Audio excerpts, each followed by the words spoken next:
RL Location Automobile. Pour toutes vos locations de voitures et utilitaires en Guadeloupe, faites appel à RL Location Automobile. Avec RL Location Automobile, réservez en toute tranquillité, 7 jours sur 7, 24 heures sur 24. RL Location vous propose une large gamme de voitures et d'utilitaires au meilleur prix sur le site internet www.rl-location.com. RL Location, c'est aussi l'assistance et la livraison. Pour tout renseignement, contactez-nous au 05 90 106 687. RL Location Automobile, la location en toute simplicité.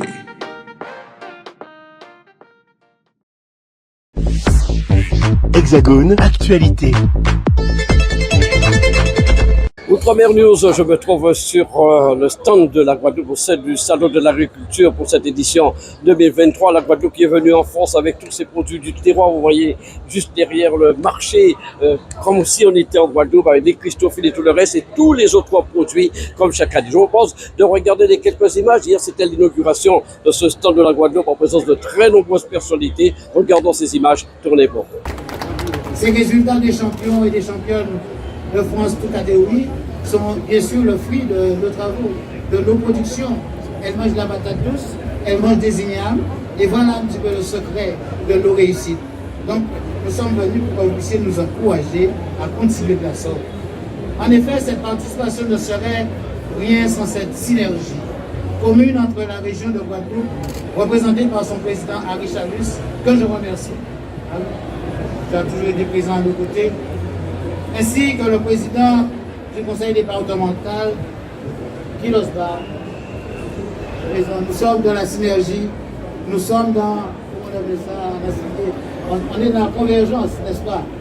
Donc, beaucoup de gens, beaucoup d'hommes et de femmes du même pays pour un même objectif. Et aussi l'ensemble de nos partenaires, nos 12 exposants, mais à ne pas négliger parce que l'agro-transformation fait un travail formidable et en tout cas les acteurs de l'agro-transformation qui sont autour de nous, 12 exposants et aussi nos donateurs qui contribuent, qui ont contribué à ce succès que nous constatons ensemble, n'est-ce pas? Merci à tous, sans oublier la vaillante équipe à mes côtés. Vous voyez encore, c'est des Miss. C'est des agricultrices, mais ce sont des Miss. Et je les remercie, je remercie tout ce beau monde, élus et collaborateurs, cheville ouvrière de votre accueil et de l'organisation de ce salon. En tout cas, pour ce qui concerne ma Guadeloupe. Alors nous sommes sur le stand de la Guadeloupe pour cette édition 2023 du Salon de l'Agriculture à la Porte de Versailles. L'inauguration du stand en compagnie du président Harry Chalus, président de la région Guadeloupe. Alors monsieur le président, vous avez vu tous ces exposants il y a quelques minutes. Alors d'abord une réaction par rapport à cette édition 2023. Bon, déjà nous sommes à l'étage, d'habitude nous étions au rez-de-chaussée, mais ça se passe bien quand même. Avec une bonne quinzaine d'exposants guadeloupéens qui sont là, que nous avons voulu. Il y a des nouveaux aujourd'hui, mais nous commençons à travailler pour que l'an prochain, nous ayons beaucoup plus de jeunes agriculteurs. Nous avons beaucoup de jeunes start-up qui sont dans l'agriculture aujourd'hui, notamment comme Maïditech, comme le jeune Damas qui est ici aujourd'hui, comme Typo Pays, TPI. Donc nous voulons effectivement aller encore plus loin dans le cadre de ce salon de l'agriculture, permettre à nos jeunes de démontrer leur savoir-faire et l'agriculture raisonnée de la Guadeloupe. Donc, en tant que partenaire majeur de ce salon avec la Chambre d'agriculture, nous mettrons tout en œuvre l'an prochain, surtout je le dis, pour que ce salon, et surtout que nous ayons plus de place, plus de surface pour pouvoir vendre la destination Guadeloupe. Mais c'est une belle réussite aujourd'hui avec la présence de notre Miss Guadeloupe qui est Indira Pio, invitée par Philippe Bomp, qui devrait visiter les stands ultramarines parce qu'elle est la Miss France, donc la Miss des territoires. Et elle nous a fait l'honneur aujourd'hui d'être parmi nous aujourd'hui pour remercier, féliciter les Guadeloupéens. Vous parliez de jeunes, vous pensez que ce secteur de l'agriculture peut être porteur encore de création? Oui, ça peut être porteur, mais il faut une volonté des anciens de pouvoir aussi déjà laisser leur place à la jeunesse. Vous savez, aujourd'hui, on dit que quand vous avez plus de 40 ans, vous commencez à devenir vieux en agriculture, mais il y a effectivement une volonté de l'agriculteur de pouvoir transmettre leur savoir-faire à la jeunesse, mais surtout avec le travail que nous faisons, surtout le concours à Green Startup que nous avons lancé, qui a fait vraiment, qui a démontré un peu le savoir-faire des jeunes Guadeloupéens. Nous avons eu des jeunes qui ont réussi qui ont créé leur entreprise. Nous avons relancé Agri Startup et nous espérons que l'an prochain, nous aurons une bonne quinzaine d'agriculteurs supplémentaires qui viendront au salon de l'agriculture. Monsieur le Président, vous êtes au niveau de la région depuis plusieurs années. Selon vous, vous avez beaucoup soutenu ce secteur et aujourd'hui, vous êtes satisfait de tout ce que la région a pu faire pour le secteur de l'agriculture? On a démontré surtout au niveau de Marie-Galante que quand l'usine a brûlé, la région a été tout de suite présente pour pouvoir financer la réparation, pour qu'on puisse couper les cannes. Nous avons payé des barges, nous les accompagnons et aujourd'hui, nous avons déjà même fléché près de 30 millions pour la modernisation de l'usine de Marie-Galante. Personne ne peut dire le contraire. Et ce sont les maires de Marie-Galante qui le disent. L'accompagnement des agriculteurs de Marie-Galante, le travail fait pour les mares à Marie-Galante. Donc jamais ils le disent, hein, un président a autant œuvré pour Marie-Galante et pour la Guadeloupe. Chaque commune, toutes les communes de la Guadeloupe, on voit le travail qui est fait aujourd'hui. On n'entend plus un maire dire que nous sommes sanctionnés. Au contraire, on entend les maires dire que nous sortons du déficit parce que la région accompagne toutes les communes de la Guadeloupe dans tous les secteurs. Bientôt, l'agro-parc, les travaux vont commencer. L'usine centrale Hans-Bertrand, ça a commencé. Nous avons encore d'autres projets sur l'agroalimentaire que nous travaillons pour permettre aujourd'hui, surtout à nos enfants, à nos lycéens, de pouvoir consommer dans les cantines scolaires locales.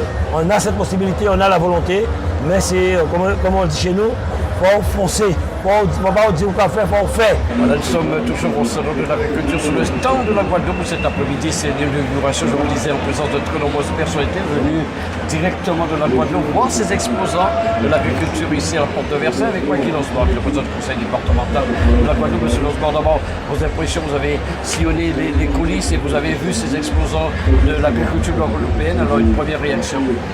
Donc c'est déjà une satisfaction de voir les différents stands, comment ces stands sont achalandés. On sent qu'il y a beaucoup d'efforts au niveau donc, de la présentation donc, des produits, de leur conservation, puisque même s'il y a une production agricole, la force aussi c'est que ces produits puissent être transformés et nous le voyons. Il y a bien sûr les produits traditionnels, le rhum et tous ses dérivés, mais dans les plats cuisinés, dans la présentation des confiseries, donc beaucoup d'évolution et je pense que c'est de bon augure pour notre développement de l'agriculture. Ça fait partie de cette diversification dont on parle depuis plusieurs années selon vous? Tout à fait, puisque nous étions trop habitués à les mêmes cultures. Aujourd'hui, il y a cette diversification, mais au-delà de la diversification qui permet une production agricole, c'est cette possibilité d'agro-transformation et de pouvoir les distribuer. Ou même parfois, quand c'est test, cela restait de manière très artisanale, sans pour autant qu'il puisse y avoir des efforts en termes de packaging, en termes de présentation. Aujourd'hui, on sent que ces efforts sont réels et c'est notre rôle de pouvoir les accompagner, créer les conditions avec le président de région. Donc nous l'avons dit, on veut atteindre une autonomie alimentaire, une souveraineté alimentaire, donc qui nécessite qu'on puisse mettre à disposition du foncier, qu'on puisse accompagner les agriculteurs, mais qu'on puisse aussi accompagner les agro-transformateurs, quoi. Absolument, je rentre de la Guadeloupe, j'ai rencontré quelqu'un d'extraordinaire qui va dans votre sens, c'est M. Fortuné Bibrac. Du côté de Petit-Mot, il est en train de mettre ce que vous êtes en train de dire en action, là, c'est important. Oui, je crois qu'il a créé une marque, donc c'est le cas. Mais lorsqu'on visite les différents stands, on sent qu'il y a tout un bouillonnement aujourd'hui en termes de transformation et même les habitudes culinaires aussi évoluent. Dans les cocktails, on va vous donner du pain au curcuma, du pain au piment, enfin, mais fabriqué sur place. On sent qu'il y a cette volonté d'innovation et de s'approprier les réalités, le pays. Donc pour moi, j'apprécie énormément et cela nous encourage, nous motive à être encore plus performants et à être encore plus présents comme aujourd'hui. Est-ce que selon vous, le Guadeloupe et la population guadeloupéenne consomme aujourd'hui ces produits? L'agriculteur a besoin aussi qu'on consomme leurs produits. C'est le cas selon vous? Mais en fait, je pars du principe que quelqu'un ne va pas réagir uniquement pour des raisons idéologiques ou de proximité. Quand un produit est de qualité, quand un produit est bien présenté, forcément cela va générer une meilleure consommation. Et c'est pour cela que j'insistais sur ce point-là, que nous, autrefois c'était peut-être trop artisanal, même si ça garde ce côté, en termes de présentation, les contenants, les bouteilles, les bocaux, enfin, tous les éléments sont meilleurs. Et je pense que cela devrait pouvoir, sur un plan marketing, sur un plan vente, s'améliorer énormément. Si l'agriculture se développe, cela veut dire qu'on pourrait créer des emplois. Comment inciter les jeunes à aller vers l'agriculture aujourd'hui? Mais en fait, contrairement à ce qu'on dit, beaucoup de jeunes veulent s'installer. Beaucoup de jeunes, on pense que les jeunes délaissent l'agriculture. Ce n'est pas forcément vrai. Beaucoup de jeunes veulent s'installer. Mais le principal problème, c'est le foncier. Parfois, ils veulent s'installer donc, sans pour autant qu'il y ait un foncier. Et là, d'où la responsabilité du département. Donc nous sommes le principal propriétaire foncier. On va faire beaucoup d'appels à projets pour permettre aux jeunes de s'installer. La semaine dernière, nous avons signé 8 baux à Marie-Galante avec des jeunes qui s'installaient. Nous avons insisté aussi sur un point, puisqu'il faut dire, par exemple, si je prends le cas de Marie-Galante, il y a 500 hectares de terres agricoles qui sont en friche, qui ne sont pas utilisées. Mais pourquoi? Parce que peut-être qu'il y avait des agriculteurs autrefois et pour lesquels il n'y a pas eu de transmission et que ces terres n'ont pas été réaffectées. Ça va être un lourd combat que je mènerai avec les élus de Marie-Galante. Mais mon objectif, c'est faire en sorte que toute terre agricole soit exploitée. Donc on ne peut pas avoir quelqu'un qui veut faire de l'agriculture, un jeune qui veut s'installer et qui n'arrive pas à le faire faute de terrain, alors que parallèlement, il y a beaucoup de terres agricoles qui sont en friche. Donc là, c'est ce combat, cette coordination que nous devrions faire. Ça va bousculer les habitudes, puisque souvent, lorsqu'on exploite un terrain depuis 20 ans, 30 ans, on pense que c'est son terrain. Mais si c'est un terrain départemental, il faudrait que ce terrain soit affecté à un jeune agriculteur qui veut s'installer. Parce que au rythme où je vois l'agro-transformation, le risque qu'on pourrait avoir, c'est que qu'il n'y ait pas suffisamment de matières premières, de produits. Par exemple, si on fait de la gelée de goyave, par exemple, si les consommateurs suivent, il faut qu'en même temps que nous puissions produire des goyaves, puisque si c'est des goyaves importées, le but c'est d'avoir la distribution de la production jusqu'à l'écoulement des produits. Mais je suis très très confiant et optimiste. Avec le député Mathias qui a participé à cette inauguration, mais qui vient régulièrement sillonner les régions d'outre-mer présentes ici. Alors une réaction? Oui, ce matin j'étais d'abord dans la visite générale avec mon groupe politique qui est la LIOT. Nous étions à peu près une dizaine de députés de la LIOT qui comprend 20 députés.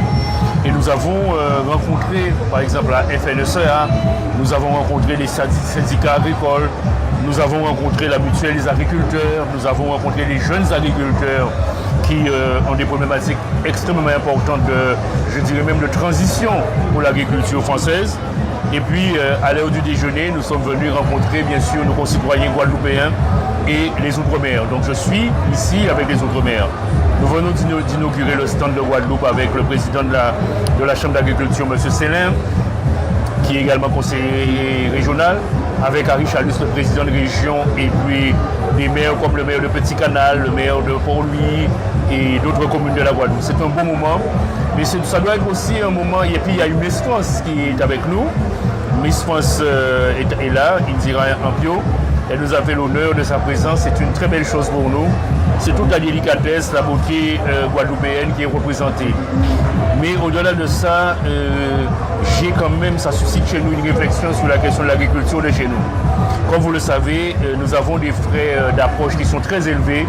Les intrants, les semis, les outils, tout le matériel, avec des prix très élevés qui font que notre production est plus élevée que les productions dans l'Hexagone et beaucoup plus élevée en termes de coûts que les productions des pays qui nous environnent, que ce soit d'autres pays d'Europe que la France, mais je parle de la Pologne, de l'Ukraine, etc. Mais également des produits des pays de la Caraïbe comme la Dominique, comme par exemple la République dominicaine ou Costa Rica, pour ne prendre que ces exemples. Cependant, nous sommes soumis à des normes qui contraignent, qui sont beaucoup plus contraignantes et qui font que nos produits peuvent rentrer chez nous alors que nous sommes soumis aux règles européennes qui sont des freins à notre production. Bien sûr, je ne dis pas qu'il faille absolument dérégulariser, mais je dis qu'il faut que nous puissions mettre de la valeur ajoutée sur notre production. Donc au-delà de la souveraineté alimentaire pour laquelle nous devons nous battre, bien sûr, en mettant des terres à disposition, en formant les jeunes agriculteurs, en rémunérant mieux les anciens agriculteurs, par exemple à l'occasion de leur retraite, nous devons miser sur l'agro-transformation, c'est-à-dire la qualité. Et c'est un domaine sur lequel nous devons compter, nous devons mettre l'accent. Il y a le centre qui est promis pour les abîmes, qui est en construction, mais il y a également tous les efforts que nous pourrons faire pour décentraliser, aider, mettre l'accent sur, par exemple, les capacités de développement de la région, puisque la région a la compétence de développement économique, pour pouvoir aider toutes ces personnes qui sont souvent des femmes, qui sont diplômées, qui ont appris, mais qui fabriquent chacune de son côté, qui ne sont pas aidés, qui ne sont pas structurés. Par exemple, je pense à un système de coopérative qui puisse leur permettre de s'organiser, d'organiser la production, mais également d'organiser la distribution, donc d'organiser les filières et se mettre ensemble pour l'échange de connaissances, mais également pour la commercialisation, la distribution des produits. Et la France, mais également l'Europe, si nous ne pouvons aller sur les marchés tout près de nous, mais la France et l'Europe peuvent constituer des marchés qui représentent une demande qui peut être importante pour nos producteurs. Alors c'est vrai, une question avant de clôturer, c'est vrai que vous avez soulevé ces produits qui viennent de Costa Rica et autres. Mais comment analyser, puisque effectivement nous faisons partie, on doit respecter ce que l'Europe dit pour les Outre-mer, comment peut-on analyser ces produits qui arrivent? Est-ce qu'on est sûr qu'ils sont aussi propres? Non, parce que nous n'avons pas les mêmes normes non plus en matière de traitement phytosanitaire. Je prends un exemple, nous n'avons pas le droit d'utiliser le glyphosate. Or, personne ne demande, quand ces produits arrivent chez nous, quel taux de glyphosate il peut y avoir dans ces produits. Il y a également un certain nombre de produits qui sont nuisibles pour les insectes, etc., que nous n'avons pas le droit, qui ont des noms rébarbatifs, on n'a pas le droit d'utiliser et qui sont utilisés dans ces pays. Par conséquent, je crois qu'il faut bien sûr se pencher sur ces problèmes, y aller en matière d'interdiction. Il faut y aller doucement, mais surtout, il faut aussi qu'on incite la France à mettre l'accent sur la recherche en matière de produits phytosanitaires pour combattre les maladies dont sont atteints nos arbres, nos fruits, nos citronniers, etc. Parce qu'en réalité, comme nous représentons Epsilon dans l'ensemble de la production, l'accent n'est pas assez mis sur la recherche, je dirais, phytosanitaire pour pouvoir combattre les maladies qui attaquent nos fruits, nos citronniers, nos agrumes en général, mais aussi nos arbres fruitiers. Le stand, c'est un stand qui est destiné à la vente de la banane et à la dégustation. Mais on a 2 stands cette année. Et comme on n'est pas autorisé à vendre de la banane au Hall 2, le Hall 2 c'est un stand pédagogique où on instruit, on se renseigne, on informe et puis il y a des jeux pour les enfants, des quiz, des trucs. Voilà. Alors ici, on achète beaucoup, vous présentez la banane, vous donnez aussi des informations sur la banane. Oui, et les gens achètent beaucoup et les gens nous reprochent de ne pas en trouver tout le temps dans les magasins. Alors, et ils préfèrent la banane de la Guadeloupe et de la Martinique. Alors quand ils vont faire leurs courses, ils essaient de trouver cette banane. Ils essaient de trouver, et des fois ils ne trouvent pas. Parce que des fois on n'est pas en pleine production, alors il y a un manque sur le marché, quoi. Et qu'est-ce qu'ils vous disent les gens sur la qualité de la banane? Le goût de la banane des Antilles est vraiment différent, ils préfèrent.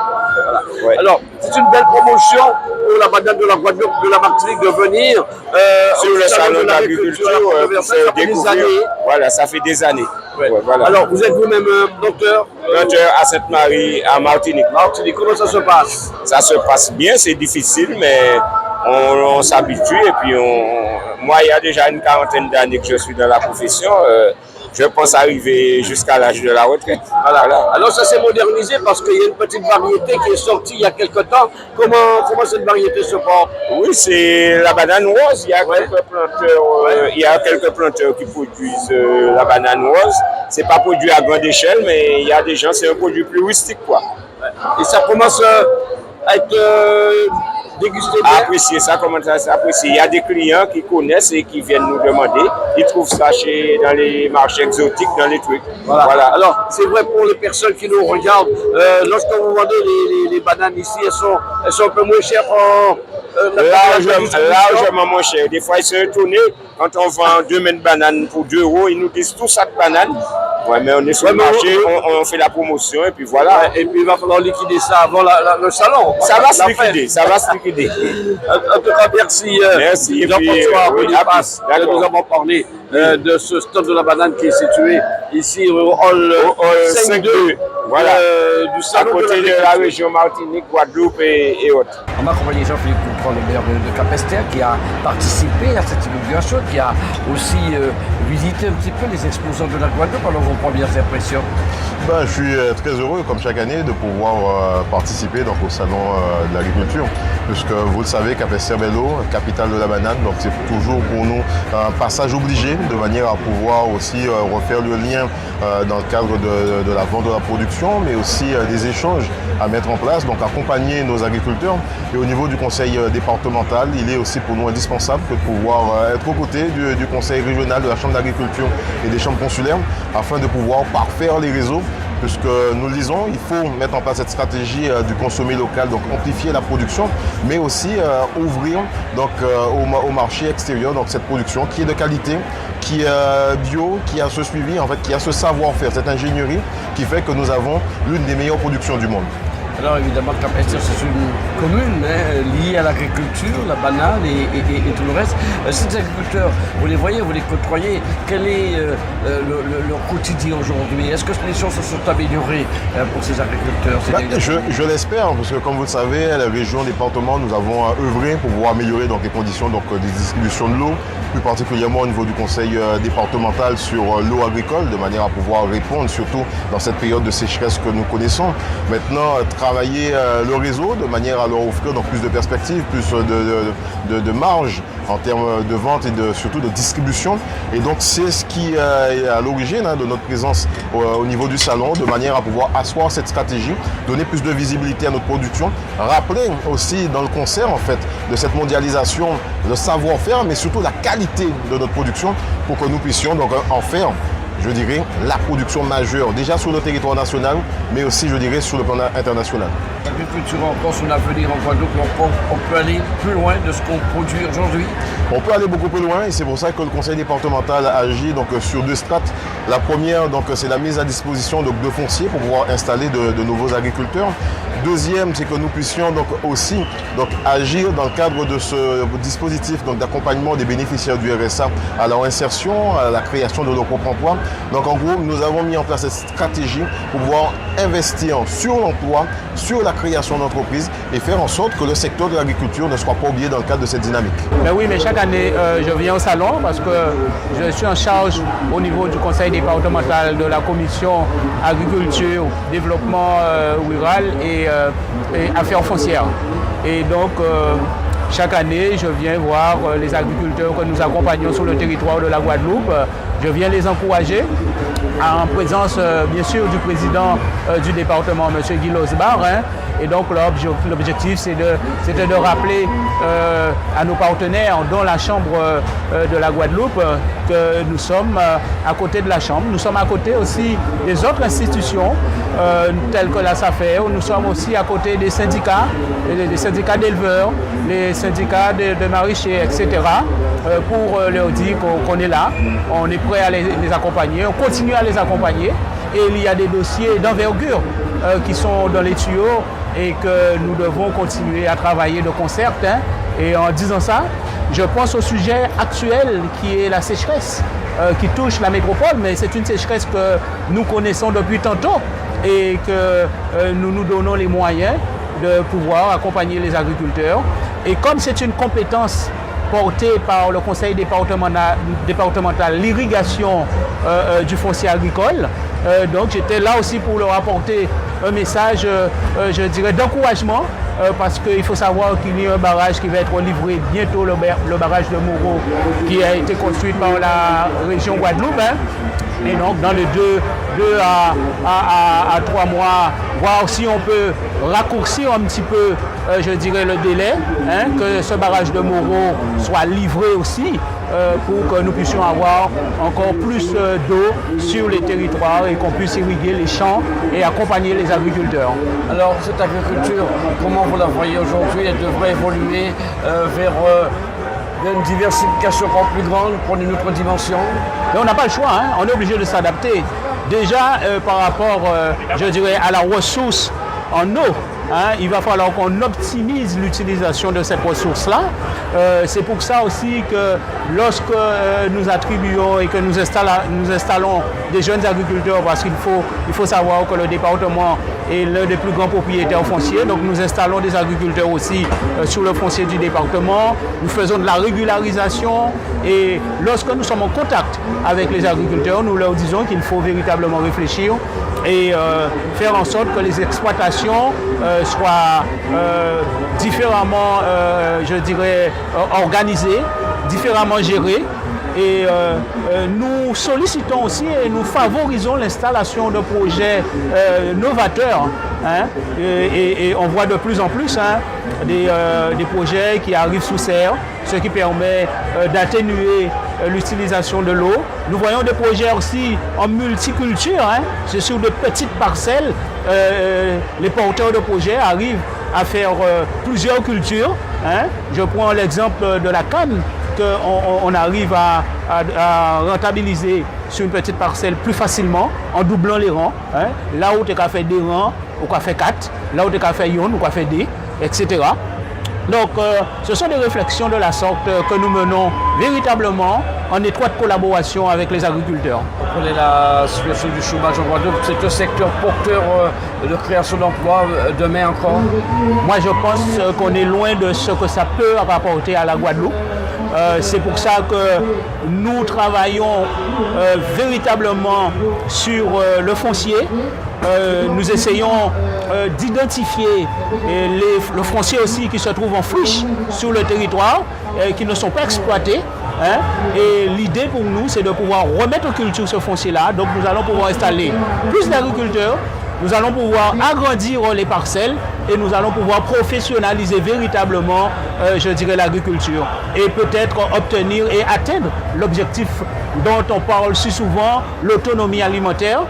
Je dirais que ce n'est pas un rêve, c'est possible, mais il faut véritablement y croire et il faut avoir le courage aussi de prendre les décisions qui permettent de mettre de l'ordre aussi dans le monde agricole, sur le foncier du département.